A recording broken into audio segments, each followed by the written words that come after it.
It's the cycle of life. It's the wheel of fortune. It's a leap of faith and a band of hope until you find your place on the path unwinding.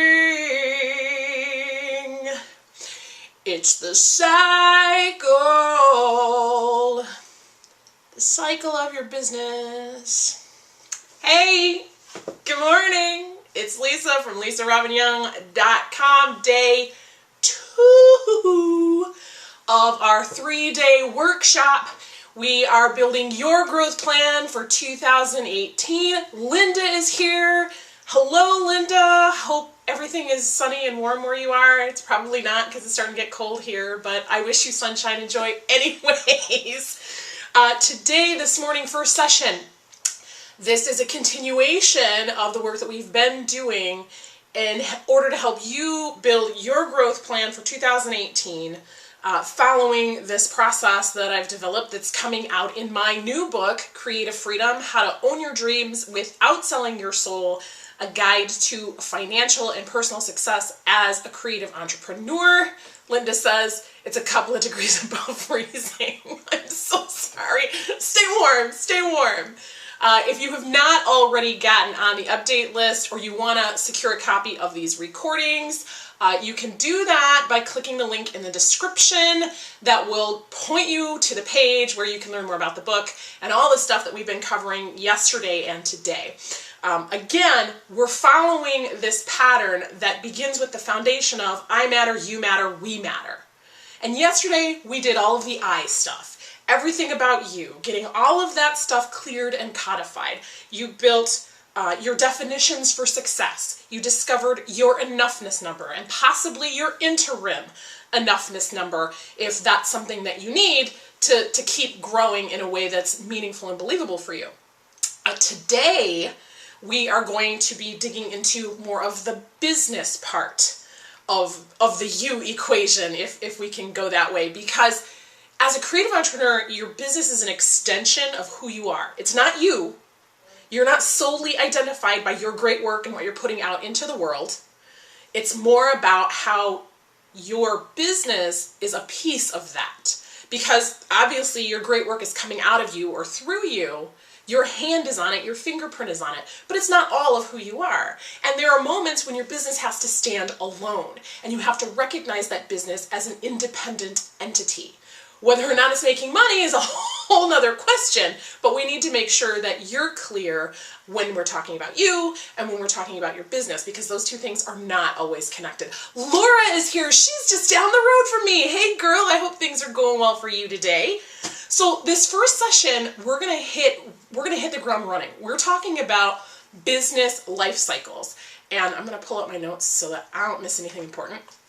So business life cycle, and I'm not reinventing the wheel here. I'm stealing this beautiful picture over here from this book right here. Les McKeown's book, Predictable Success, Getting Your Organization on the Growth Track and Keeping It There. In fact, I have actually highlighted, bookmarked the life cycle so that you can see this very clearly. Every business, according to Les, goes through these stages of growth. Now, I work on this side over here because this is the actual growth side. This side over here is decline. All right, so I will talk about each of them, but we're going to put our focus on the growth side of the equation because we're here to build growth plans. And that's what I do. I help businesses grow. If you're on the decline side of the business, that's not my wheelhouse. That's not my skill set. And since this book is really focused on helping creatives hit 6 figures and break through, we're on the growth side of things. That's where we're trying to get through. So this first session, like all of our sessions, should run between 40 and 45 minutes. After that, we will take a break. During the breaks, it's important that you're doing the work and that you're getting up and moving around, because sitting, watching a screen all day long is not healthy for anybody, okay? So make sure you're getting up and you're moving. The other reason getting up and moving is helpful By doing that, you're actually letting your body do some processing. So when you move, your mind processes things differently. So I want you to get up, do the work, move around, come back, sit down. That's one of the reasons why we did all of the work on the numbers and definitions of success yesterday, so that you would have time overnight to really marinate on, is that really what I want? Is that really going to work for me? Because this afternoon, we're going to actually start unpacking that and defining the actual goals that you're going to drive to for 2018. So you needed to have a day to breathe and process and think about and let your body just marinate naturally without you having to problem solve and be all the time, right? So let's talk business life cycle. Les's book, brilliant guy, okay? And if you haven't already picked up a copy of the book, I highly recommend it, because while it's geared more towards professional organizations and larger corporations, because that's Les's wheelhouse, all of this information is very applicable to a lot of different markets. When I first read the book, I'm like, this would make a really good, you could talk about relationships using this model, or you could talk about parenting using this model. And he's like, yeah, you could. But his wheelhouse is corporations and business, and so that's what he talks about. And so for me, translating that message to the solopreneur, the creative entrepreneur, you're going to be able to see where you fall on the life cycle and how that impacts the way you need to grow your business. Because there are different growth plans, and I've talked about this in a previous episode. There are different growth plans for different stages of business. And when you understand where you are, then you can apply the right growth plan to that stage, and it helps you get through that stage more quickly. So let's talk about the very first stage of business. The very first step on the life cycle of business is early struggle. For obvious reasons. Les did not name these in some cryptic fashion. He was very straightforward. The beginning of any business is typically a struggle. And for most creative entrepreneurs, when you're walking into something, it's not because you've intentionally made the decision to build a business doing this thing you love. You started by doing the thing you love. And then you're like, maybe I can make money doing this. Maybe people would actually pay me for this, right? And that birth in and of itself creates a problem, because you've probably been doing the thing you love without the construct of, I need to make X number of dollars, and so I'm going to price it thus. It was, I'm making this thing, someone wants to pay me for it, okay, I'll take that, and the money that you took, in your mind said, that's how much it's worth. Whether that's true or not, that's what your brain said. And remember yesterday we talked about the file clerk in your head. The minute somebody offered you money and you said yes, you said that must be what it's worth. Otherwise you would have said no, right? Oh, no, that's okay. Or, are you kidding? No, that's not enough, right? You would have had that assessment, but because you accepted the cash, you're like, that must be what it's worth. And the file clerk in your head said, okay. So in early struggle, you come with all of these preconceived notions and stories about this is how the business needs to go and grow. And if you stay fixated on the stories that you've been telling yourself, you can run your business into the ground really quickly. It's one of the reasons why creative entrepreneurs have a really hard time raising their rates, even when it's very clear that the market can not only bear more than that, they're willing to pay more than that because it's you. So early struggle is where you have no market, no clear offer, no anything. You're just coming into the arena with, I've got this thing. Maybe. And maybe it's just, I've got an idea, right? And you've got a certain amount of funding. It could be a mortgage on your home. It could be, or second mortgage on your home. It could be a credit card. It could be savings. It could be your day job. You've got some amount of sustenential support. Is sustenential a word? I just made it up. You've got some type of support that is sustaining you currently and presently, but not forever. And what's going to end up happening, Elena's here and she says, you're talking about my client who just doubled my rate and thanked me for it. Yeah, something like that. Exactly. So anyways, you've got a supply of cash and it's going to run out at some point in time. So this is time This is the amount of cash you have. This is the amount of cash your business starts with. And at some point, there's got to be a crossover where the business is making more money because you're going to run out of cash. The only goal, the singular goal of early struggle is to find a market that will buy your thing in enough of a quantity that you can remain profitable and sustainable. If you can't do that, you're either going to run out of people, you're going to run out of money. I mean, that's ultimately what happens. If you don't hit the crossover point before you run out of cash, your business dries up and blows away. And statistically, that's a big piece of why 80% of businesses fail in the first year. And a lot of businesses never even get off the ground. So that number might even be higher than that. Okay? Because they can't find that market. So the singular goal of early struggle is to find the profitable, sustainable market for your offer, whatever your offer is. And in this stage, you may be playing with multiple offers, multiple markets. There's a lot of experimentation, and it does feel oftentimes like you're throwing spaghetti at the wall or doing stuff that's really boring and repetitive and frustrating because you haven't figured it out yet. This, for me, when I did my pivot a couple of years ago, was when I put all the sticky notes out and said, okay, these are all the clients, these are all the things they've asked me to do, where's my market? And you have to sort, and you have to ask questions, and you have to assess and find patterns, and you have to do the work of finding your raving fans, finding the right people to say, yes, here's my money, you're the right person for me. That's the only focus in early struggle. It's not getting a pretty website. It's not doing your branding. It's not taking pretty pictures. I didn't have my first photo shoot for a website until I had a website for wow. Let's see, it started in 94, and I took all my own pictures for my products and services until we sold the candle company. And then I still had my own blog and my online stuff. I think I had my first professional photo shoot was 2008 or 2009, because I had long blonde hair. Yeah, that was a long time ago. And I paid $250, I think, and had a photographer shoot me in her basement, and I had a couple of pictures. That's like 15 years. Okay? When I shifted into this brand 2 years ago, I didn't spend a bunch of money on new pictures. I invested in photos for my album that I dropped 2 years ago, because I knew exactly what I wanted to do, and I had that message ready, and I had the money set aside, and I knew what I was going to do with that. And then we reused those pictures for the website. Right? So early struggle is not about plowing down a whole bunch of money on things. Okay? This is about, Helena says, you had your first photo shoot based on length of business or based on profit? Based on profit.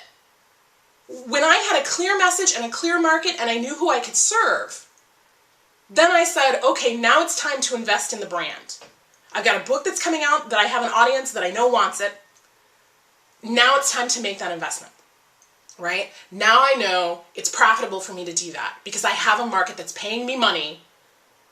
It's sustainable for me. Now we can make the investment, right? So early struggle is all about getting out of early struggle as fast as possible. And that means a bit of experimentation. We'll talk about that more in growth plans. But again, that whole focus in early struggle is, who's the person who's going to buy my thing? And are there enough of them in the world to make this profitable and sustainable? Okay? That's the only question you need to solve. And until you solve that question, you're going to stay in early struggle, or you're going to run out of cash, the business is going to dry up and blow away, and you're going to start over. Period. That's early struggle. Early struggle is not fun. Early struggle can last anywhere from 3 to 5 years. If you're being consistent, it can go faster. The more resources you have to throw at something, the faster you can go.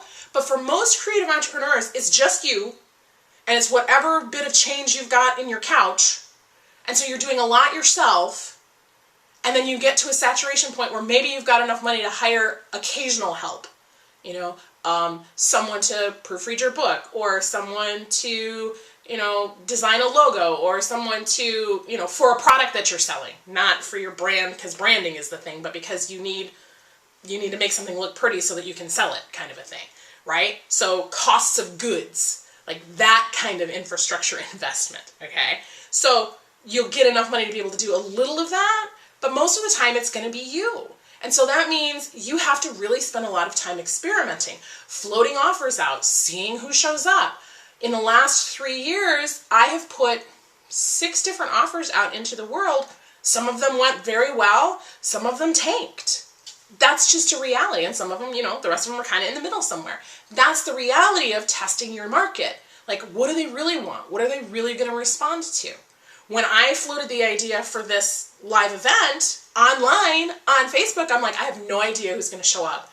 But I knew I had an audience of people who couldn't travel to Nashville, an audience of people who needed this information, an audience of people who would put this to use if they had it in their hands. And this was the only way that I could come up with at the time that would work for me. Remember, I matter, right? That would work for them. And it wouldn't cost me an arm and a leg to put it out there in a wide, easily distributed way. And it would still allow me to generate some revenue if they decided they wanted to pick up a copy of the book, or if they wanted to pick up the recordings so that they would have them long term, right? So this was a win-win-win. Everybody could benefit from this, but I had no idea who would really show up. That's part of the experimentation. I knew that the concept was sound. I knew the offer was good. The product was good. But I didn't know who was coming. It was totally a crapshoot, right? So that's part of early struggle, is making those experimentations happen so that you can get clear on who's really showing up, who really is resonating with your stuff, who's really a raving fan, and who's going to stick with you as you grow. Now, once you've gotten to that point, things start to feel a little bit easier. The money's a little more consistent and predictable. Things start to feel a little bit lighter. They might even start to feel fun. And that's the second stage of the business life cycle. That's fun. That's where you can raise your rates and people are like, okay, yes, please. Here, take more of my money. And things are great.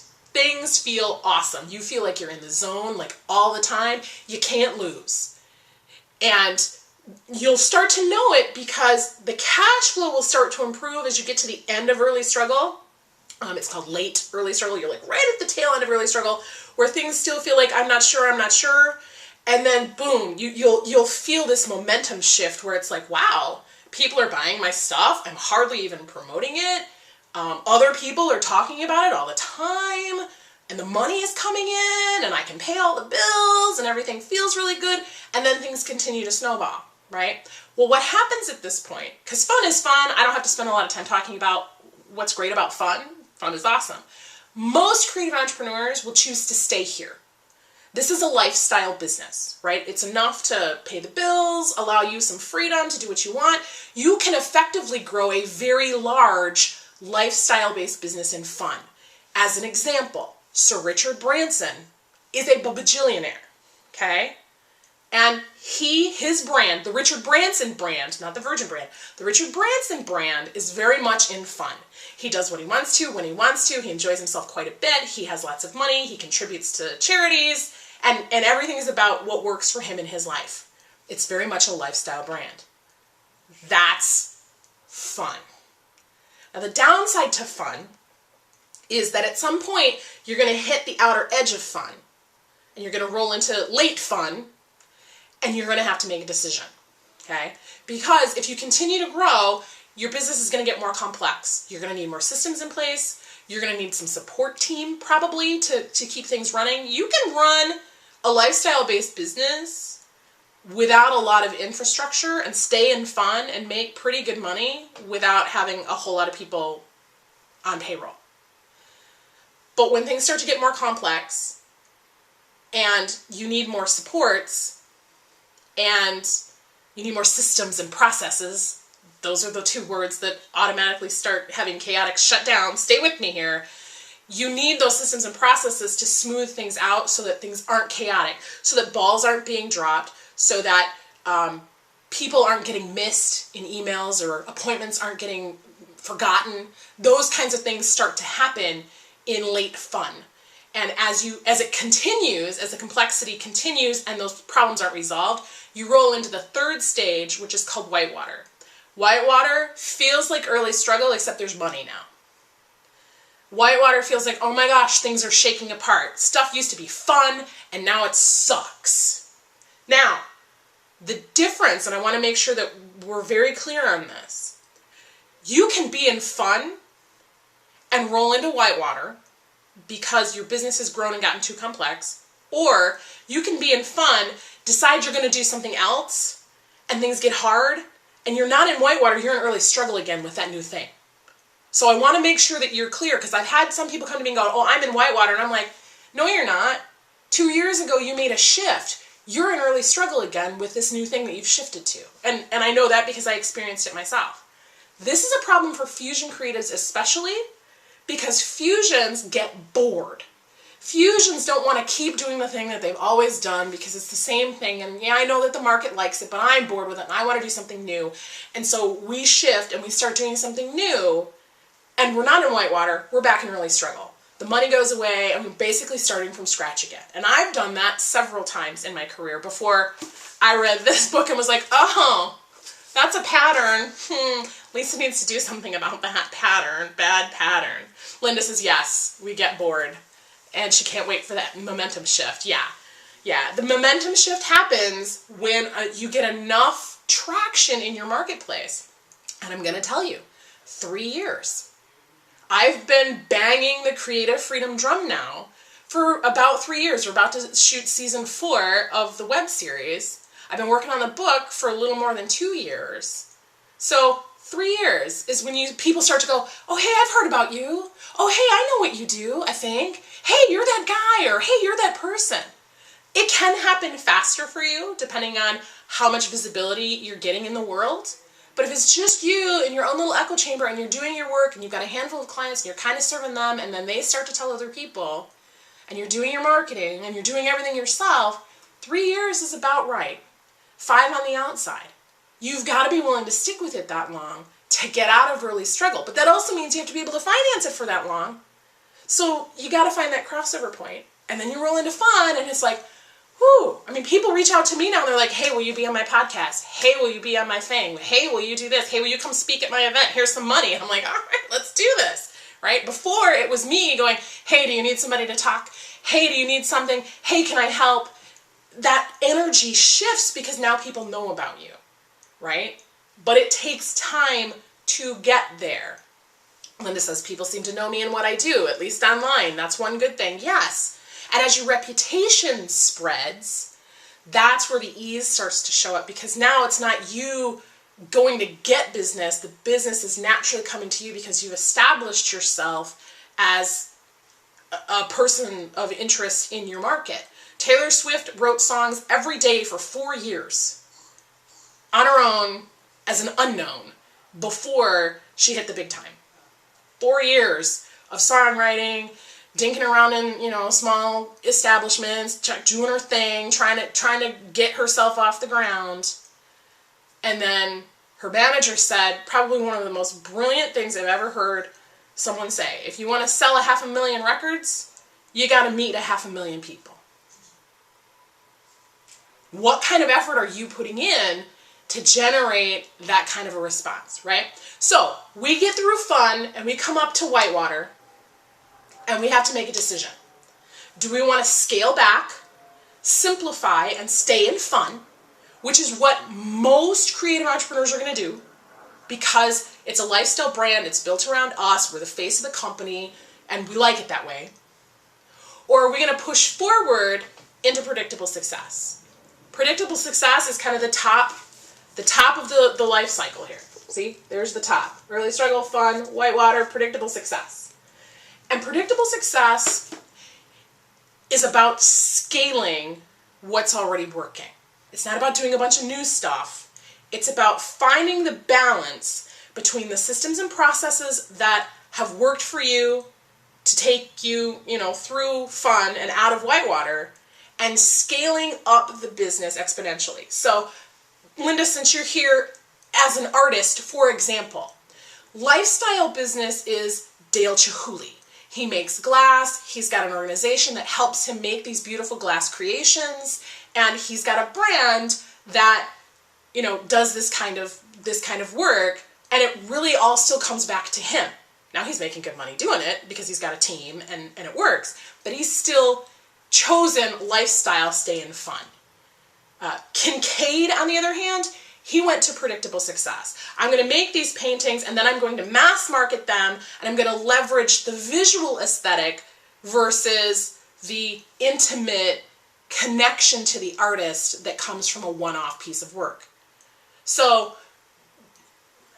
Taylor Swift, another example. You know, you can play in clubs and keep things intimate and tour locally and make enough money to live and enjoy your life, or you can blow up big time, win Grammys, and be all over the place with endorsements and deals and contracts and blah, blah, blah, blah, blah, right? So that's the difference. How are you going to scale?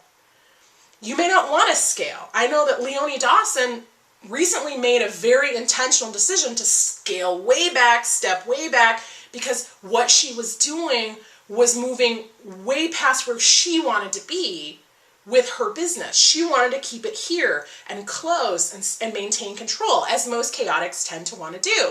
So she wanted to have this lifestyle that supported her, but she didn't want to turn it into this machine, right?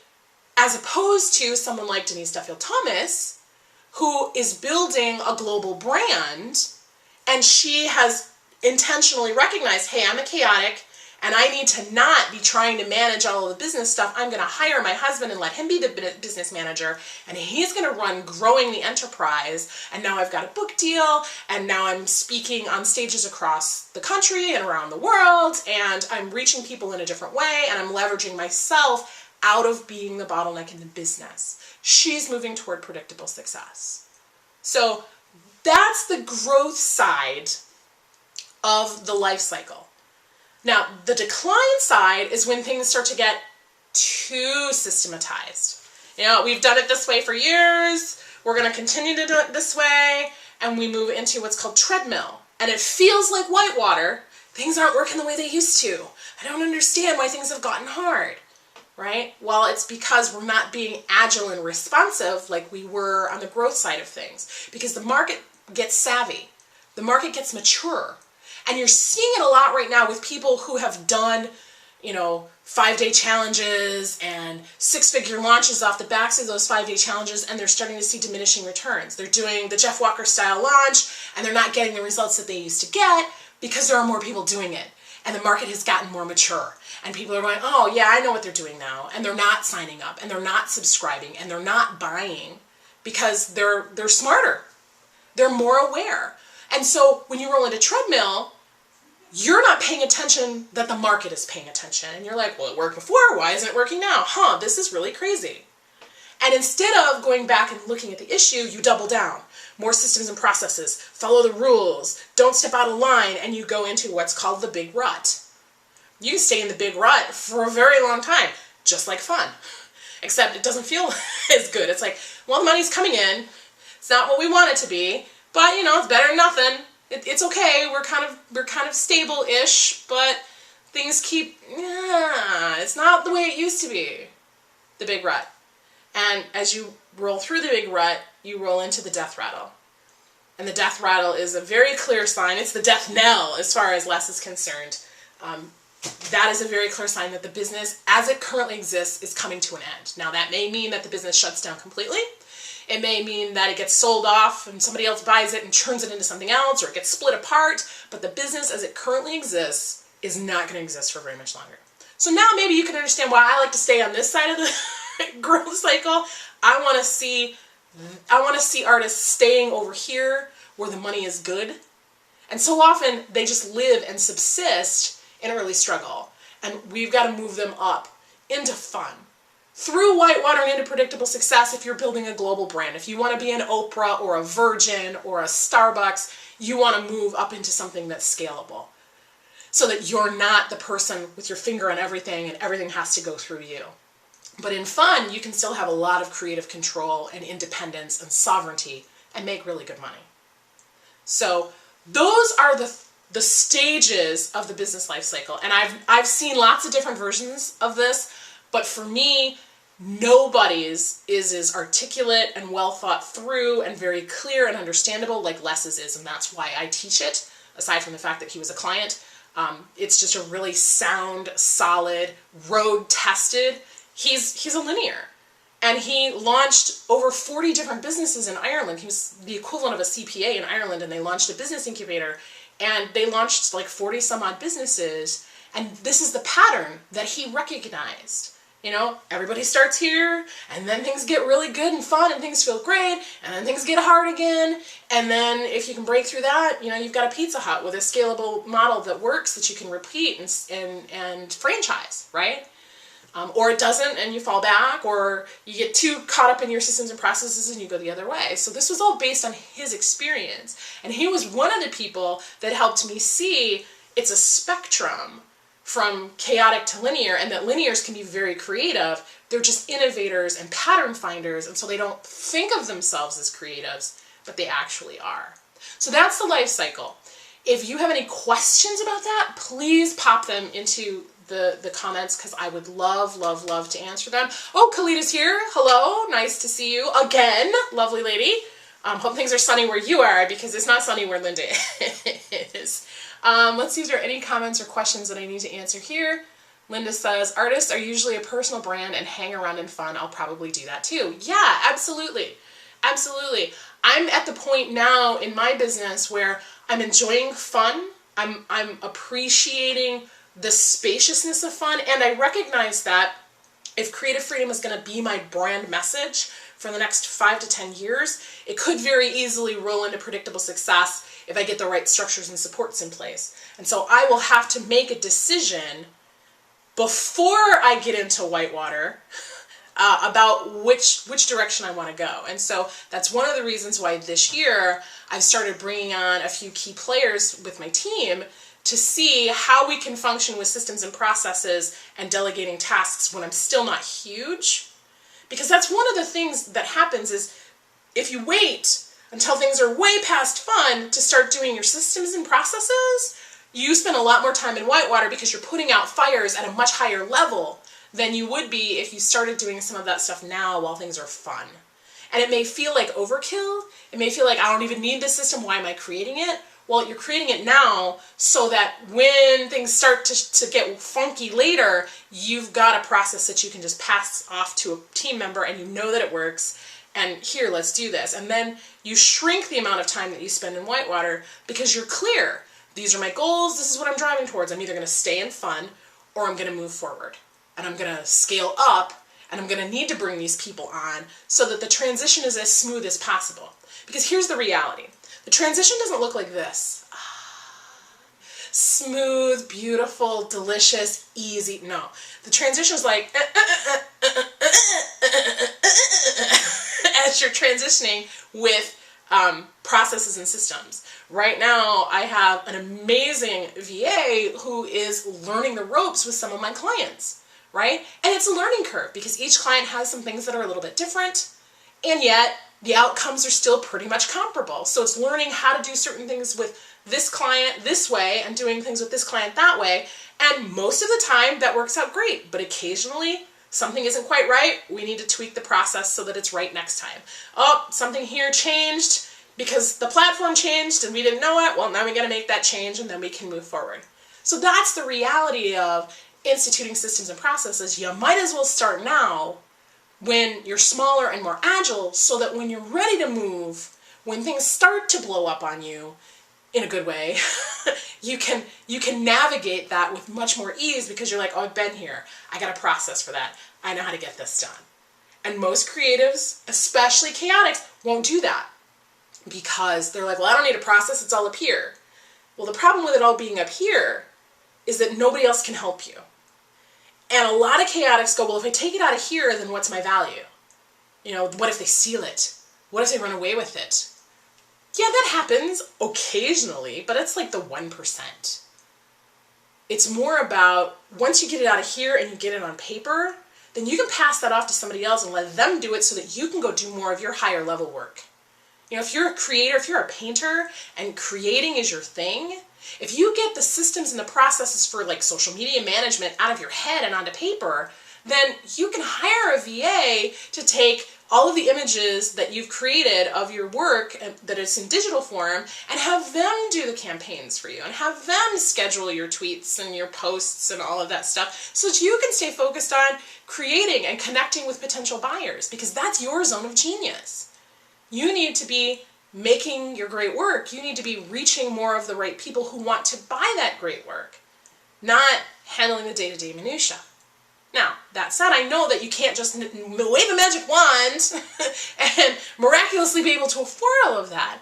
But by doing the work now as you go, then you don't have to reinvent the wheel later. And for fusions, this is an especially important thing, because for us, it's like, oh, it's just faster if I do it myself. And most of the time that's true. It really is faster if we just do it ourselves, because we're such quick studies and we have a mastery of a lot of different things. But the problem with that is, when we get into fun and things start moving faster, it's hard to slow down, hit the brakes, back up, create the process, train somebody on it, make sure it's right. Now our whole business is slowing down, which frustrates us and freaks us out. So if as you sit down to do your email newsletter, you're like, okay, I'm going to write the process to do my email newsletter. It's going to take me twice as long as it usually does because I have to write down the steps as I go and do the screenshots as I go. But I'm going to block off the time and do it now so that when I'm getting busier and the money is coming in, I can just go, here's the system, run it. Let me know if it needs to be tweaked. Let's find out if it works right or not. And then, instead of spending an hour setting up your newsletter every week or every other week, you pass it off to somebody else who maybe only takes them 30 minutes because they're very proficient in the mailing system. Even if you are a fusion, those people move much faster because they're skills. And then you've got a whole hour that you get to go do your zone of genius stuff. So, to recap, early struggle. The singular goal of early struggle is to get out of early struggle. And that means finding enough people to buy your offer at a price that will sustain you and create a profit. So profitable, sustainable market for your offer. Okay? That's the only goal of early struggle. Fun is where things feel great. The money's coming in, you've got breathing room, you're building up your savings, and you've got money set aside for taxes. Following the profit first formula seems really easy to do. It's not such a struggle anymore because you've got plenty of cash flow, and you can grow a very lucrative career just staying in that lifestyle type business in fun. When things get too complex, you hit whitewater. And you can stay there for a long time, bouncing back and forth, trying to make decisions, creating more problems for yourself, watching balls get dropped and things fall through the cracks until you create the right number and the right balance of systems and processes coupled with an agile response to what's going on in the marketplace, because the market is maturing. So you need both. You need to be able to respond to the market, something that linears have a real hard time doing, and you need to be able to create that balance of systems and processes, something that chaotics have a hard time doing. When you can have that balance, boom, you can stay in predictable success, and in theory, you could grow and scale exponentially indefinitely. So I'm not seeing any questions. If there are, you guys know how to reach out to me. If you joined us late, pop on the link in the description so that you can get on the reminder list and make sure that you don't miss any more sessions. On this break, I would really like you to take a few minutes to think about where you're at on the growth side of the life cycle. It might be really obvious to you, it might not be, but spend a few minutes writing about where you're at and what you envision for your business going forward. If you're in early struggle, talk about what's been going on for you in early struggle and how you're going to think through shifting. Are you going to experiment more with your market? Are you going to experiment more with offers? What are you going to do differently to get you out of early struggle and find that profitable, sustainable market?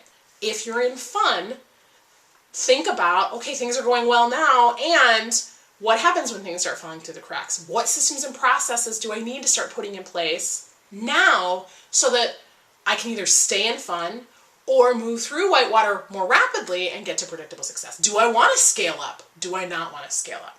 So think about that, spend some time journaling, because I think that's an important piece to this whole process, and then get up and move. And we will be back here at 1 p.m. Central Time, so it's a little over an hour.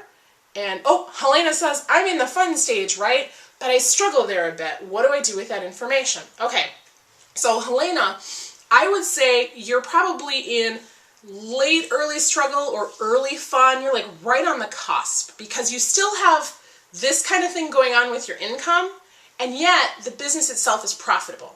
What we want to do for you is get your business to the point where not only is the business profitable, but it's also paying you that lifestyle wage that you're looking for. I know one of the things that you'd like to do is relocate, and your business right now can't support that, but you're on the right path.